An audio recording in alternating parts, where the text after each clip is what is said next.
At the height of the Second World War, Germany believed its military communications were unbreakable. Every order sent from the German High Command to its submarines prowling the Atlantic, every troop movement coordinated across the occupied Europe, every strategic plan transmitted between field commanders was encrypted by a machine called Enigma. The Germans had done the mathematics. The number of possible settings on the Enigma machine ran into the quintillions. Without knowing the exact settings used on any given day, intercepted messages were nothing but noise, unreadable, useless. They were wrong, and the consequences of being wrong cost them the war. The story of how Enigma was broken is not just a story about mathematics or machinery. It is a story about what happens when you put the right people in the right room and give them an impossible problem and enough time. It is a story about a Polish mathematician who laid the groundwork before the war even started, a British genius who built a machine to fight a machine, and a team of crossword puzzle enthusiasts, chess champions, and linguists working in a Victorian mansion in the English countryside who collectively shortened the Second World War by an estimated 2 to 4 years and saved millions of lives in the process. Enigma itself was not a wartime invention. It had been developed in the 1920s as a commercial encryption device for businesses that wanted to protect sensitive communications. The German military adopted it in the late 1920s and spent the following decade refining and strengthening it. By the time war broke out in 1939, the military version of Enigma was a remarkable piece of engineering. It looked roughly like a typewriter, with a keyboard, a set of rotors that scrambled electrical signals as they passed through, and a lamp board that lit up to show the encrypted letter. When a German operator pressed a key, the rotors moved, the electrical signal passed through a series of scrambled pathways, and a different letter lit up on the board. The recipient, with an identical machine set to identical settings, could reverse the process and read the original message. The critical feature was the rotors. Each rotor had 26 positions, and with multiple rotors that each moved with every key press, the number of possible configurations was astronomical. To make things even more complex, the military version included a plug board that swapped pairs of letters before and after the rotor encryption, multiplying the possible combinations further. And crucially, the settings were changed every day at midnight. Even if an enemy somehow managed to break one day's settings, they would have to start from scratch the next morning. Germany was so confident in Enigma that operators became careless, and that carelessness was the first crack. Before the war, the Polish intelligence service had been monitoring German military communications with growing alarm as the Nazi regime remilitarized. Polish mathematicians, in particular a team led by Marian Rejewski, had obtained a commercial Enigma machine and began the painstaking work of reverse engineering the military version from intercepted messages. Rejewski was 23 years old when he started that work. He had no physical access to a military Enigma machine and no knowledge of its precise configuration. He had only mathematics, a stack of intercepted messages, and his own extraordinary mind. Rejewski cracked it. Not completely and not permanently, but he identified the underlying mathematical structure of the military Enigma and built a device called a Bombe that could mechanically work through a possible settings to find the right one. For several years before the war, the Poles were reading a significant portion of German military communications. They shared their work with Britain and France in July 1939, just weeks before Germany invaded Poland and the war began. That handoff was one of the most consequential intelligence exchanges in history, but the work was far from finished. When war broke out, Britain gathered its codebreakers at a country estate called Bletchley Park, roughly 50 miles north of London. The people recruited to work there were unlike any intelligence workforce Britain had assembled before. The initial focus was on mathematicians and linguists, but the net was cast widely. Crossword puzzle constructors were recruited through newspaper competitions. Chess grandmasters were brought in. Classical scholars, historians, and novelists all found their way to Bletchley. The place operated with a creative eccentricity that would have been unthinkable inside a conventional military hierarchy. People worked in their pajamas. Arguments about theory happened over tea at all hours. The culture was intense, obsessive, and deliberately unconventional because the people running it understood that solving Enigma required a different kind of thinking. At the center of it was Alan Turing. Turing was 27 when the war started, a Cambridge mathematician who had already produced theoretical work that would eventually form the foundation of modern computing. He was precise, socially awkward, and possessed of a mind that operated on a different level from almost everyone around him. He understood immediately that the Polish Bombe, brilliant as it was, would not be sufficient against the strengthened wartime Enigma. The Germans had added complexity, and the number of possible daily settings had multiplied far beyond what the Polish device could search through in time. Therefore, Turing designed a new machine. The British Bombe, as it became known, was fundamentally different from the Polish Bombe.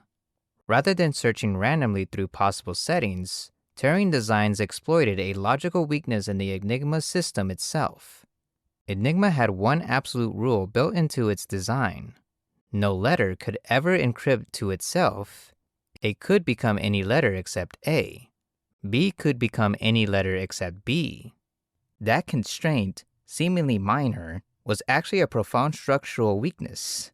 It meant that if a codebreaker had any idea what a section of a message might say, they could test that guess against the encrypted text and eliminate enormous numbers of possible settings almost instantly. Those guessings were called cribs, and finding reliable cribs was the art that sat alongside Turing's mathematics. German operators, required to send large volumes of encrypted traffic every day, developed habits. Weather reports were sent at the same time each morning, always containing certain standard phrases. Officers in the field routinely began messages with the same formal greetings. Some operators, bored or careless, encrypted the same word repeatedly or used predictable settings. Dilly Knox, one of the senior codebreakers at Bletchley, had already identified that some Enigma operators in the Italian Navy were using the same lazy settings day after day. The team at Bletchley became experts at reading German habits and exploiting them. Gordon Welchman, a Cambridge mathematician who arrived at Bletchley shortly after the war began, made a critical improvement to Turing's bomb design that dramatically increased its efficiency. He identified a symmetry in the Enigma plug board that allowed the bomb to eliminate wrong settings far faster than Turing's original design. Turing later said that without Welchman's contribution, the bomb might not have worked in practice. The first bomb went into operation in March 1940. By the peak of Bletchley's operation, over 200 bombs were running around the clock, each one searching through Enigma settings while operators listened for the telltale stop that indicated a possible solution. When a stop occurred, the settings were tested manually, and if they worked, the day's decrypted messages began to flow. What Bletchley produced was called Ultra, the intelligence derived from broken German communications. And Ultra was extraordinary.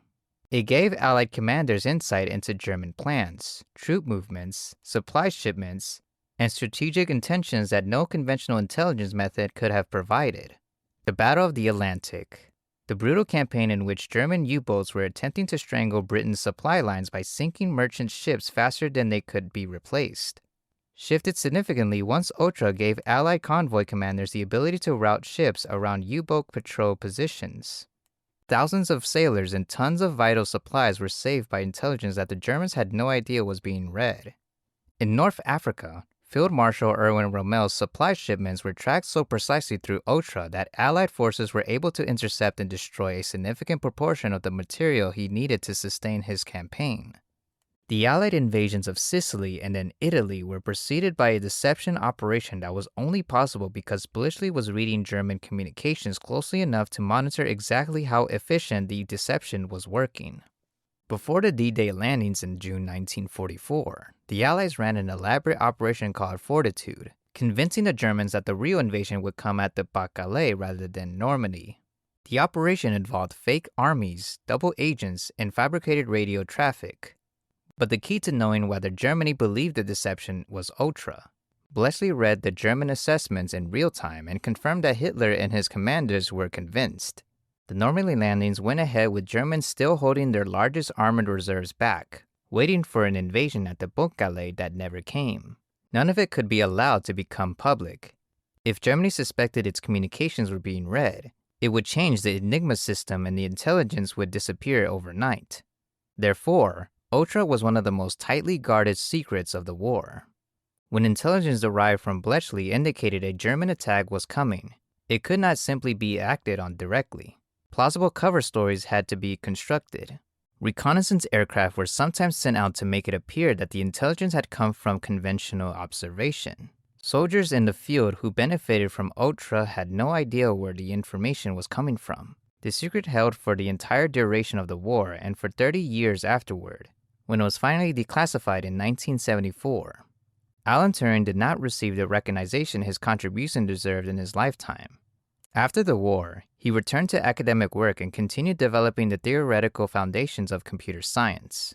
In 1952, he was persecuted by the British government for homosexuality, which was illegal at the time. He was convicted and subjected to chemical castration as an alternative to prison. In 1954, he was found dead at his home.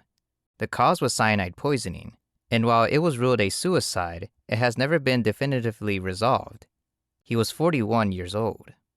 The man who had arguably done more than any single individual to win the Second World War was destroyed by the country he had saved. In 2009, the British government issued a formal apology for the treatment of Turing. In 2013, he was granted a royal pardon. In 2021, his face was put on the British £50 note. The recognition was overdue but more than half a century. Marian Rejewski, the Polish mathematician who first broke Enigma before the war and whose work made everything at Bletchley possible, spent the war years in exile after Germany invaded Poland, eventually making it to Britain where he worked as a codebreaker under a cover identity. After the war, he returned to Poland and lived quietly, working as an accountant, his contributions to the Allied victory unknown to the world for decades.